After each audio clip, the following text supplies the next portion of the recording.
I think it will be the most successful tourism week we've ever had, and as I said before, you ain't seen nothing yet. Now, some Russians are finally, I think, going to make their way to Scotland in significant numbers, thanks to the new EasyJet link. So it's absolutely critical, of course, for Scotland that Emirates not just maintains but expands its connection into Glasgow. New Zealand is the aspirational destination. Well, of course it is. It's beautiful. It's full of adventure. It's got wonderful, welcoming people. It feels secure. Does that remind you of anywhere else? Well, it jolly well should do. The best travel experience I have had, and luckily I am on record as having said this, have all taken place in Scotland.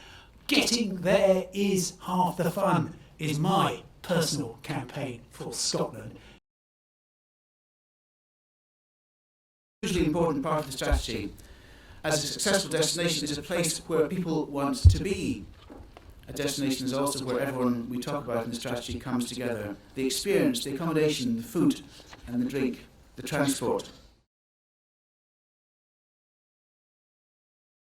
Destinations is where it happens.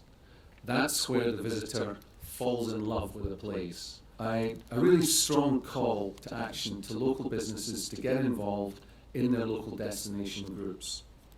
But what we're looking at is a new way of working and some form of destination framework.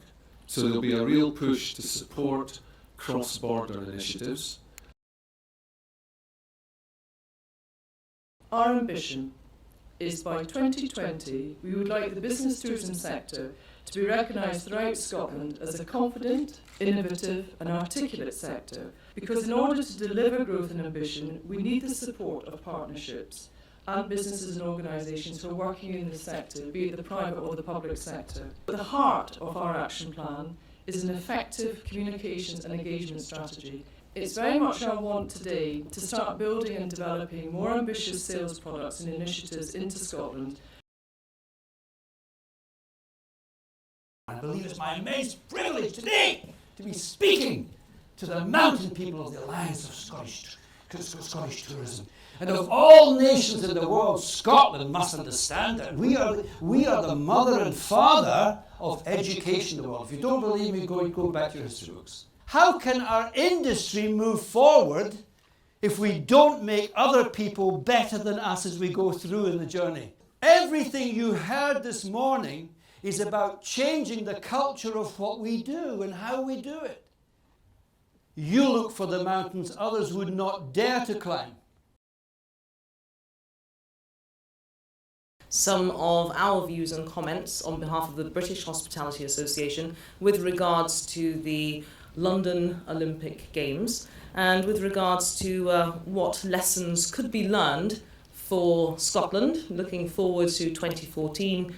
Now, as I said, I added tourism in because actually there's the unsung hero of the Olympic Games and in fact looking forward, one of the greatest achievements I think. It appears that 2012 was the best year for inbound tourism since 2008, and an average spend per visit remains very high at £601 per international visitor to the United Kingdom.